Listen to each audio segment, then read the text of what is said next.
Hi, I'm Mackenzie Decker. And I'm Taylor Jackson. Welcome to Spartan News Update. It's January 12th, and to kick off the semester, we bring you the latest from MSU students. Spartans are 5 weeks into the spring semester, and with that comes the Spring 2023 Career Week. Hosted by the College of Communication Arts and Sciences, events have been taking place all week long to prepare students for their future careers. This Friday from 1 to 4, the career fair will take place on the 4th floor of Spartan Stadium. Students in attendance can expect to meet with vendors from the areas of advertising, marketing, professional communication, media, and design. In one of my entrepreneurial marketing classes, I use ChatGPT, which is a language model developed by OpenAI, to come up with ideas for names of our business. So our Michigan State engineering students are becoming familiar with artificial intelligence, or otherwise known as AI. Students with engineering or computer science majors are learning how to use and utilize the AI system for specialized classes at MSU or for everyday schoolwork. The new technology can be useful for students, but some professors are questioning whether it does all the work for them. Senior Tyson Lance has used this system in his marketing classes here at MSU. So our washers and dryers tend to catch on fire every couple of weeks. And it's usually because they're broken or somebody doesn't clean out the lint traps. And so the tubes get clogged, and then it sets off the fire alarms, and we have to evacuate the entire. A residence hall in Brody neighborhood is having issues with its washers and dryers.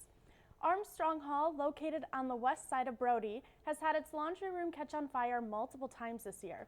Students have complained of washers overflowing, excessive lint, and smoke emerging from both the washers and dryers. Floods have also occurred. The laundry room has closed twice this year for repairs. Residents in Armstrong have been forced to evacuate multiple times, and flyers have been taped to the washers to remind students of the dangers of not properly using the laundry equipment. So our washers and dryers tend to catch on fire every couple of weeks. And it's usually because they're broken or somebody doesn't clean out the lint traps.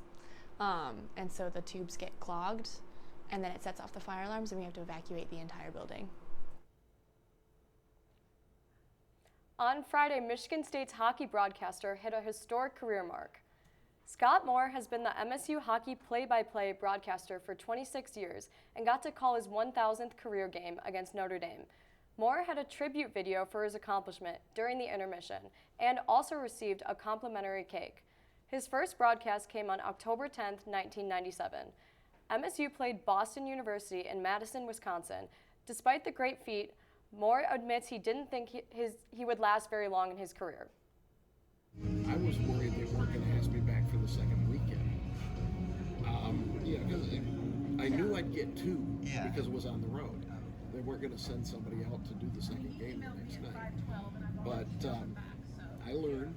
I got better as it went on. Okemos High School was evacuated on Tuesday, February 7th after a 911 call claimed that there were shots being fired off inside the building.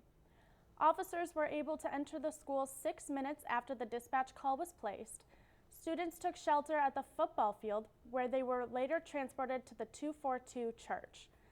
Police claimed there were no signs of threat or an active shooter upon entering the high school. School officials are taking this so-called hoax extremely seriously. All events have been canceled, and mental health counselors are also being provided for the students who experienced this traumatic event. I'm Neil. I'm a senior at Okemos High School, and yesterday's events were a little crazy. I don't really know how I feel about it. It was definitely interesting. But there was a lot of panic, and I guess it was a little mentally straining, but at least it was nice that it wasn't true.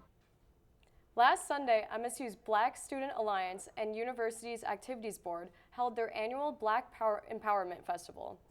Students gathered at the Union for soul food, giveaways, and workshops focused on Black culture and community. BSA's member-at-large, Tyriana Leslie, and UAB's Outreach and Inclusion Coordinator, Devin Woodruff, hosted the event. The two conducted a round of Black trivia and directed guests into various breakout rooms for art, dance, and conversation. Since we are a PWI, it's very important to bring the Black community together so that we can be with our community and also like just meet new people and also just making connections with the people around us as well. That's all we have for tonight's show. Make sure to tune in next week's show on January 19th. And don't forget to visit us on SpartanNewsroom.com.